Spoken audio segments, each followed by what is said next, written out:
I thought I was making the right decision when I walked out on my husband at the beginning of summer. I craved freedom, excitement, and the chance to rediscover the woman I thought I'd lost. I convinced myself I was suffocating in predictability, missing out on life's magic.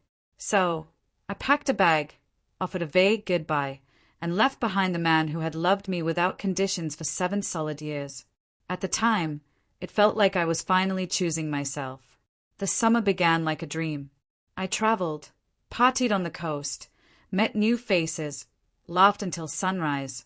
I did things I hadn't done in over a decade. Every golden sunset felt like a small victory.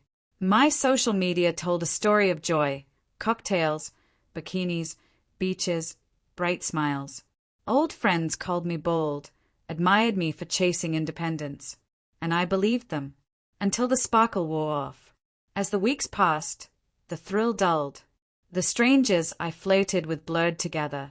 The long nights left me drained.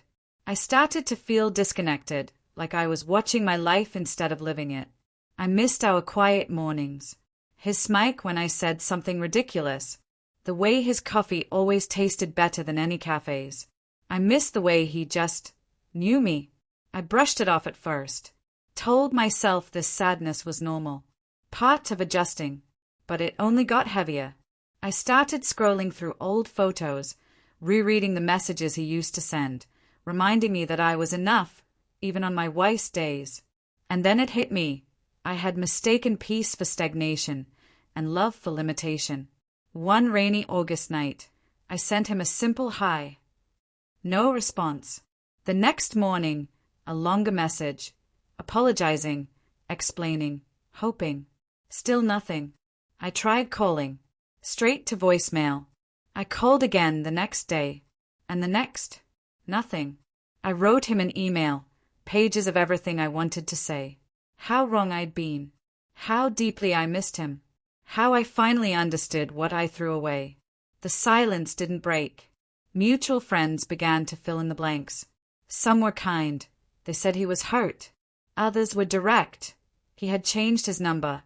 Wasn't interested in reopening old wounds. He was working out, painting again, spending time with his nieces and nephews. He was healing, and I wasn't part of that healing. There's a strange pain in realizing someone can rebuild a life that no longer includes you. I assumed I'd always be an option, a familiar chapter he could flip back to. I didn't imagine he'd grow without me, decide he deserved more. But he did. Now I sit with my choices, replaying the moment I left and all the careless words I used. I told him not to wait. I didn't think he'd listen. I thought love would stretch and snap back. But sometimes, once something breaks, it stays broken. Every buzz on my phone gives me false hope. It's never him. I barely go out anymore.